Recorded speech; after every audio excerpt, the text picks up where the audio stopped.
Hello students, आज का हमारा टॉपिक है equations of motion by graphical method. हमने कल ग्राफिकल मेथड से ग्राफ बनाने सीखे थे, velocity time graph, distance time graph.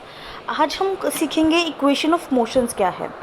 देखिए स्टूडेंट्स, अगर कोई ऑब्जेक्ट स्ट्रेट लाइन के अलोंग मूव करता है यूनिफॉर्म एक्सेलरेशन से, तो उसकी वेलोसिटी, एक्सेलरेशन, डिस्टेंस कवर और टाइम इंटरवल को हम कुछ इक्वेशन से रिप्रेजेंट कर सकते हैं और उन इक्वेशंस को हम बोलते हैं इक्वेशन ऑफ मोशन। हमारे कन्वीनियंस के लिए हमारे पास सिर्फ 3 इक्वेशंस ऑफ मोशन है जो कि आपको गिवन है। फर्स्ट इक्वेशन है v is equal to u plus a t. Second equation है s is equal to u t plus half a t square. And third equation is 2as is equal to v square minus u square. यहाँ पे जो terms है students, v u a t, इसका मतलब मैं आपको बता देती हूँ। v का मतलब होता है फाइनल वेलोसिटी, u का मतलब इनिशियल वेलोसिटी यानी कि शुरू में ऑब्जेक्ट को चलने से पहले जो वेलोसिटी थी, a है जो यूनिफॉर्म एक्सेलरेशन है, t टाइम है और s क्या है, डिस्टेंस कवर्ड। तो ये सारी हमारी इक्वेशंस हैं। फर्स्ट इक्वेशन डिस्क्राइब करती है वेलोसिटी टाइम के रिलेशन को। फर्स्ट इक्वेशन हमारी क्या डिस्क्राइब कर रही है, वेलोसिटी और टाइम के रिलेशन को।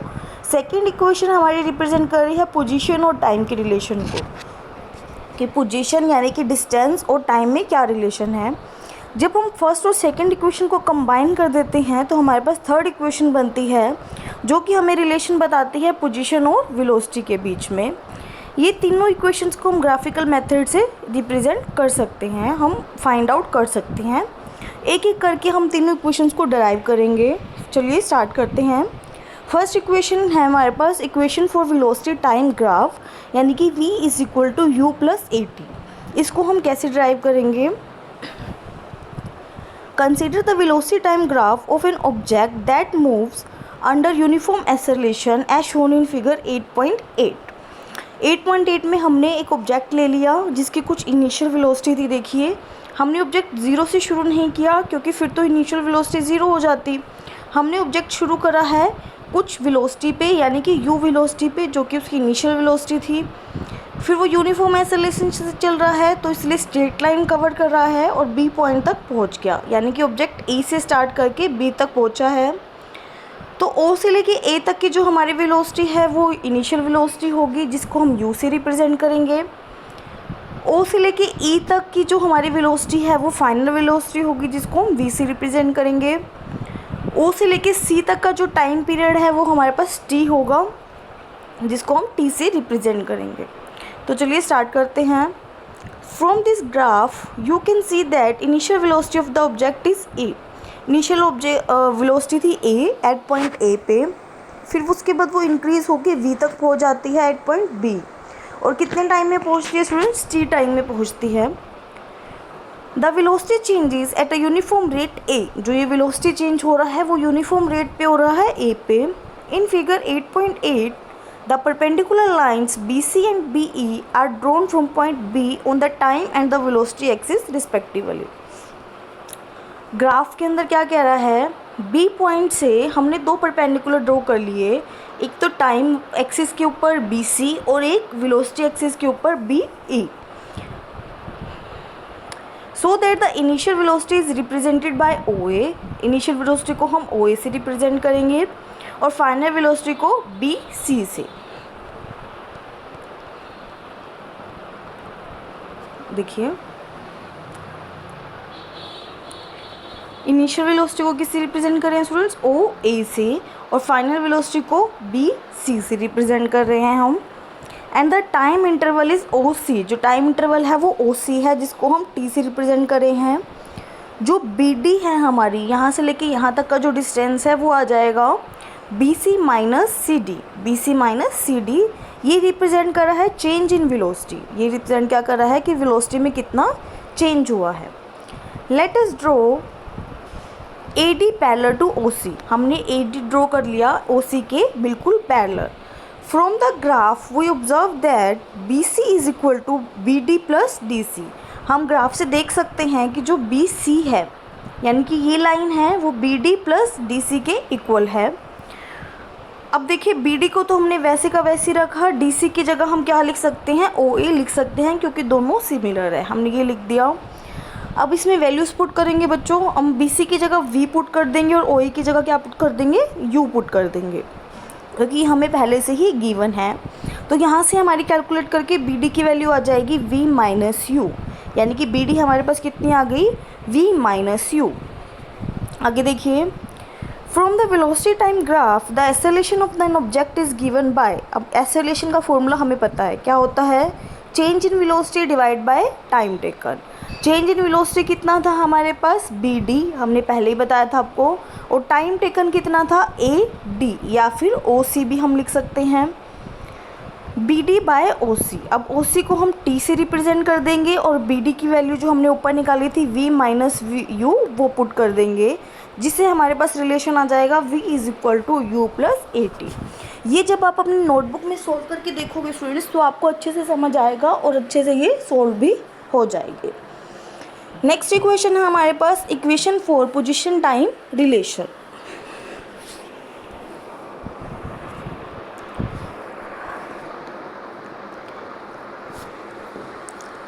Let us consider that the object has traveled a distance s in time t under uniform acceleration a।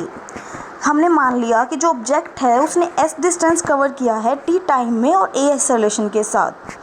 In figure 8.8 the distance traveled by the object is obtained by the area enclosed within OABC under the velocity time graph। अब हमने कल पढ़ा था, कल वाली video में, कि अगर हम वेलोसिटी टाइम ग्राफ से डिस्टेंस मेज़र करना चाहें तो वो जितना भी एरिया है उसके इक्वल आ जाएगा।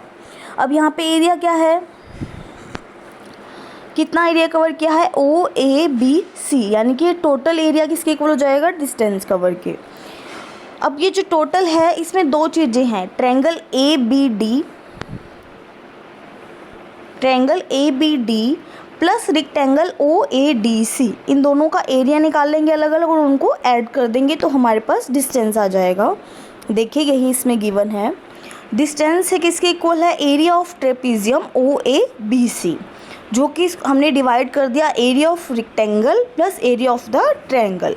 अब हमें दोनों का फॉर्मूला पता है, एरिया ऑफ रेक्टेंगल होता है लेंथ इंटू ब्रेड्थ, यानी कि अब इसमें देखिए डायग्राम में लेंथ इंटू ब्रेड्थ क्या होगी, ओ ए इंटू ओ सी, तो हमारे पास ये आ गया area of rectangle plus half into base into height, half हमने ले लिया, बेस क्या है हमारे पास ए डी और हाइट हमारे पास क्या है बी डी। तो हमने ये वैल्यूज़ पुट कर दी, सब चीज़ों की वैल्यू पुट कर दो। ओ ए की जगह हम क्या रख सकते हैं, यू, ओ सी हमारे पास क्या है, टी के इक्वल है, ए डी हमारे पास क्या है, वो भी टी के इक्वल है, और बी डी हमने पहले वाली इक्वेशन से निकाला था, ये बी डी किसके इक्वल है, ए टी के इक्वल है, देखिए यहाँ पे। तो ये सारी वैल्यूज पुट कर देंगे तो हमारे पास क्या बन जाएगी, सेकंड इक्वेशन ऑफ मोशन बन जाएगी, जो कि हमारे पास है s is equal to u t plus half a t square. तो इस तरह से हमने सेकंड इक्वेशन भी ड्राइव कर ली है सेम ग्राफ से। अब थर्ड इक्वेशन ड्राइव करने के लिए स्टूडेंट्स हमें क्या करना पड़ेगा, फर्स्ट और सेकंड इक्वेशन की हेल्प लेनी पड़ेगी, उसमें से t को रिमूव करना पड़ेगा, जिससे कि हमारे पास थर्ड इक्वेशन बन जाएगी। तो चलिए देखते हैं। From the velocity time graph shown in figure 8.8 the distance s traveled by the object in time t moving under uniform acceleration a is given by the area enclosed within the trapezium OABC under the graph, that is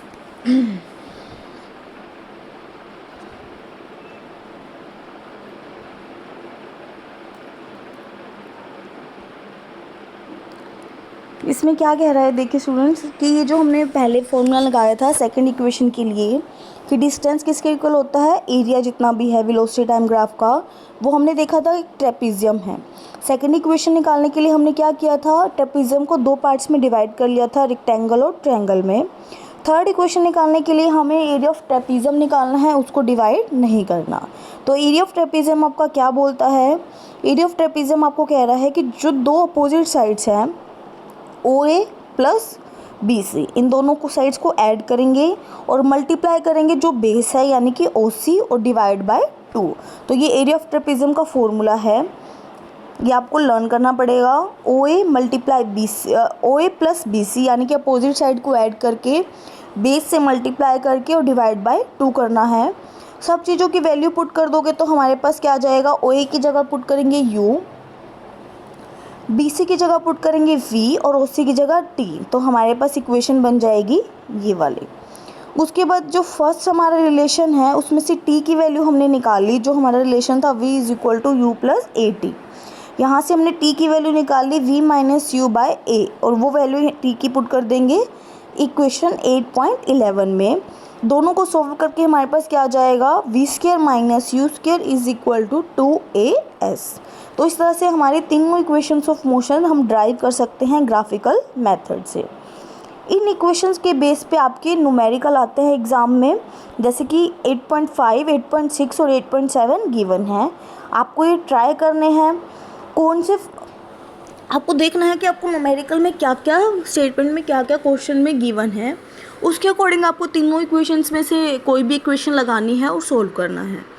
चलिए मैं आपको एक question करवाती हूँ।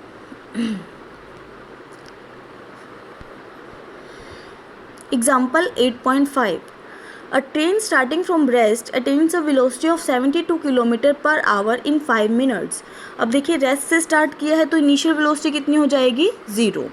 Final velocity given है हमें 72 kilometre per hour. उसको हम मीटर पर सेकंड में कन्वर्ट कर लेंगे। कैसे करने हैं, किलोमीटर को 1000 से मल्टीप्लाई तो वो मीटर में बन गया, और आवर के लिए 3600 से डिवाइड। ये सॉल्व करके आपके पास आ जाएगा 20 मीटर पर सेकेंड। टाइम हमारे पास 5 मिनट्स है। मिनट्स को सेकेंड में कैसे कन्वर्ट करते हैं, 5 इंटू 60, तो वो हमारे पास क्या आ जाएगा, सेकेंड्स में कन्वर्ट हो जाएगा। हमें क्या क्या निकालना है, अगर एक्सेलरेशन यूनिफॉर्म है फाइंड द एक्सेलरेशन, और सेकेंड में the distance travelled by the train for attaining its velocity, यानी हमें ए और एस की वैल्यू निकालनी है। अब देखिए ए हमारे पास V है, U है और T है, तो हम कौन सी इक्वेशन लगाएंगे स्टूडेंट्स, फर्स्ट इक्वेशन लगाएंगे V is equal to U plus AT। हमें A निकालना है तो क्या हो जाएगा, V minus U is equal to AT, यानी कि A किसके बराबर आ जाएगा, V माइनस U डिवाइड में T। अब V की वैल्यू पुट कर दो, U की जो 0 पुट कर दो, T की जगह 300 पुट कर दो, तो आपका आंसर आ जाएगा। इसी तरह से देखिए सेकंड पार्ट में हमें क्या निकालना है, डिस्टेंस निकालना है। अब डिस्टेंस के लिए हम कौन सी इक्वेशन यूज़ कर सकते हैं, या तो सेकंड इक्वेशन यूज़ कर सकते हैं या फिर थर्ड इक्वेशन यूज़ कर सकते हैं। आप कोई भी इक्वेशन यूज़ करके डिस्टेंस को फाइंड आउट कर सकते हैं। इन्होंने थर्ड इक्वेशन निकाली हुई है 2AS is equal to V square minus U square. अब हमें इसमें क्या पता है, देखिए S निकालना है। ए हमने क्या है अभी फर्स्ट पार्ट में निकाला है 1/15, V हमारे पास है, तो सारी वैल्यू पुट करके हमारे पास S की वैल्यू कितनी आ जाएगी, 3 किलोमीटर, तो हमारा आंसर ये आ जाए। तो स्टूडेंट सेम तरीके से आपको एग्जांपल 8.6 और 8.7 ट्राई करने हैं और ये क्वेश्चंस ट्राई करने हैं। लास्ट टॉपिक है हमारा यूनिफॉर्म सर्कुलर मोशन, इसके बाद ये चैप्टर हमारा कंप्लीट हो जाएगा। तो चलिए देखते हैं। When the velocity of an object changes, we say that the object is accelerating। जब किसी ऑब्जेक्ट की वेलोसिटी चेंज होती है तो हम कहते हैं कि वो ऑब्जेक्ट एक्सेलरेट कर रहा है, यानी कि वो एक्सेलरेटिंग मोशन में है।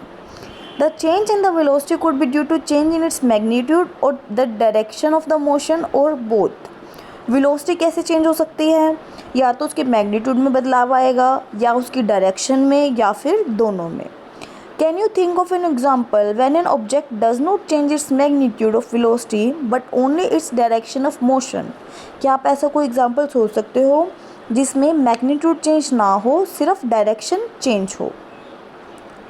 Let us consider an example of the motion of a body along a closed path। कोई भी closed path में जब बॉडी मूव करती है तो उसमें सिर्फ डायरेक्शन चेंज होती है, मैग्नीट्यूड चेंज नहीं होता। जैसे कि figure 8.1a shows the path of an athlete along A rectangular track ABCD। Figure 8.1a में देखिए 8.9a में कोई एथलीट है, कोई रनर है, वो रेक्टेंगुलर ट्रैक में मूव कर रहा है, दौड़ लगा रहा है ABCD के along.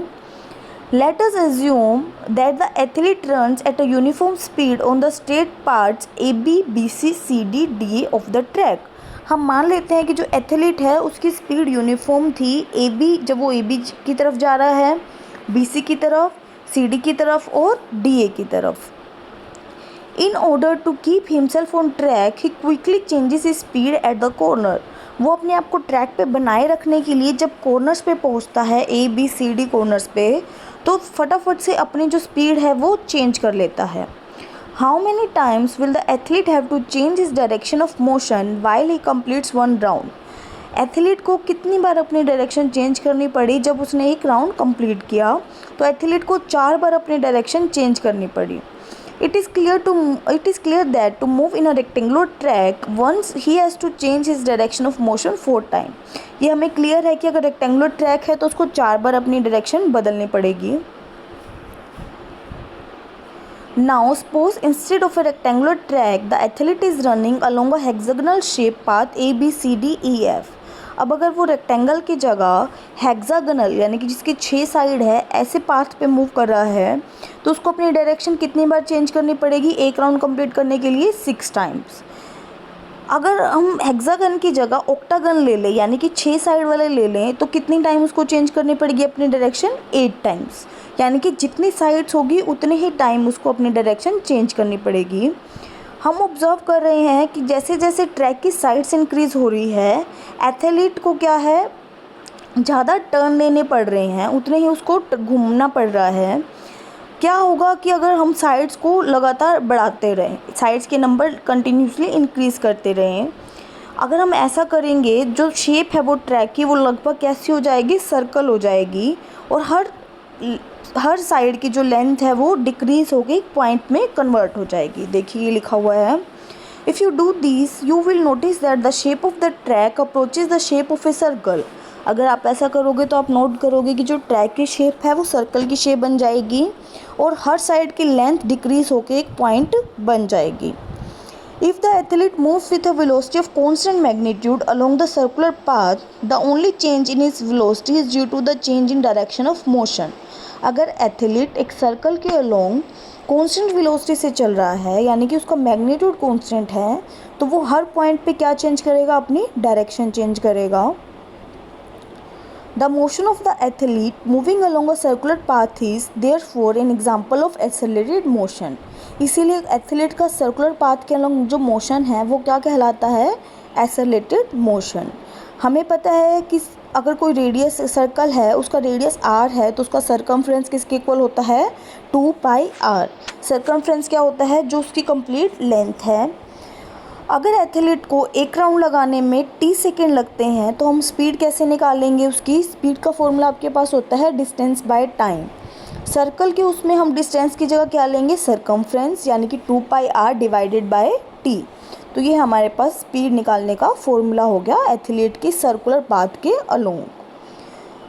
When an object move in a circular path with uniform speed, its motion is called uniform circular motion. जब एक कोई भी ऑब्जेक्ट है वो सर्कुलर पाथ में मूव कर रहा है यूनिफॉर्म स्पीड से, तो उसके मोशन को हम क्या बोलते हैं? Uniform circular motion. जैसे कि इस एक्टिविटी 8.11 में दिखा रखा है, एक हमने रोप ले ली, रोप के साइड में हमने स्टोन कोई भी पत्थर बांध लिया और उसको हम राउंड राउंड घुमा रहे हैं, तो वो हमें ऐसे लगेगा कि सर्कल में घूम रही है। अब सर्कल के हर पॉइंट पे आपको क्या होता है? टेंजेंट, यानी कि सर्कल का हर पॉइंट, अगर हम उस पत्थर को छोड़ देंगे, स्टोन को छोड़ देंगे, वो जब भी टूट के गिरेगा सर्कल के अलोंग किसी भी सीधी लाइन में गिरेगा। अगर इस पॉइंट पे गिरेगा तो इस तरह से, यानी टेंजेंट वो रेखा होती है जो सर्कल को एक पॉइंट पे टच करती है। If you carefully note, on being released, the stone moved along a straight line tangentially to the circular path. ये कह रहा है कि अगर हम देखेंगे तो स्टोन टूट के कैसे गिरेगा? टेंजेंट के अलोंग गिरेगा। This is because once the stone is released, it continues to move along the direction it has been moving at that instant. ऐसा इसलिए होता है कि जब एक बार पत्थर रिलीज़ होता है, टूट के गिरता है, तो वो उसी दिशा में चलना चाह रहा है जिस दिशा में वो उस टाइम पे चल रहा था। This shows that direction of motion changed at every point when the stone was moving along the circular path. इससे हमें ये पता चलता है कि सर्कुलर पाथ पे हर पॉइंट पे जो स्टोन की डायरेक्शन है वो क्या हो रही है? चेंज हो रही है। When an athlete throws a hammer or discus in a sport meet, she hold the hammer or the discus in his her hands and give it a circular motion by rotating his own body. जब कोई athlete कोई hammer फेंकता है कोई game करते समय, तो वो अपने बॉडी को रोटेट करता है वो हैमर गिराते वक्त सर्कुलर मोशन में। Once released in the desired direction, the hammer or discus moves in the direction in which it was moving at the time it was released. एक बार जब डिज़ायर्ड डायरेक्शन में वो रिलीज़ कर दिया जाता है तो जो हैमर है वो उसी दिशा में गिरता है जिस दिशा में वो चल रहा है। Just like the piece of stone in the activity described above, जैसे कि हमने इस एक्टिविटी में बताया है। ऐसे बहुत सारे एग्जाम्पल है यूनिफॉर्म सर्कुलर मोशन के, जैसे कि मोशन है मून और अर्थ का जो मोशन है वो भी यूनिफॉर्म सर्कुलर मोशन का एग्जाम्पल है। कोई सैटेलाइट है अर्थ के अराउंड रोटेट कर रही है, वो भी सेम इसी का एग्जाम्पल है। कोई साइकिलिस्ट है वो सर्कुलर ट्रैक में रिवॉल्व कर रहा है, वो भी किसका एग्जाम्पल है, यूनिफॉर्म सर्कुलर मोशन का एग्जाम्पल है। तो इसकी मेन कंक्लूज़न ये था कि यूनिफॉर्म सर्कुलर मोशन में जो एक्सेलरेशन होती है वो वेलोसिटी चेंज की वजह से होएगी। वेलोसिटी चेंज दो कारण से हो सकती है, मैग्नीट्यूड चेंज हो या डायरेक्शन चेंज हो या दोनों हो। यूनिफॉर्म सर्कुलर मोशन में क्या होता है, मैग्नीट्यूड तो वेलोसिटी का सेम रहता है पर हर पॉइंट पे क्या चेंज होती है, डायरेक्शन चेंज हो रही है, जिसके कारण यूनिफॉर्म सर्कुलर मोशन कैसा मोशन है, एक्सेलरेटेड मोशन है। तो फ्रेंड्स आपका ये चैप्टर कंप्लीट हो गया। इसके क्वेश्चन आंसर मैं आपको सेंड कर दूंगी, आप अपनी नोटबुक में कर लेना और लर्न कर लेना। Thank you.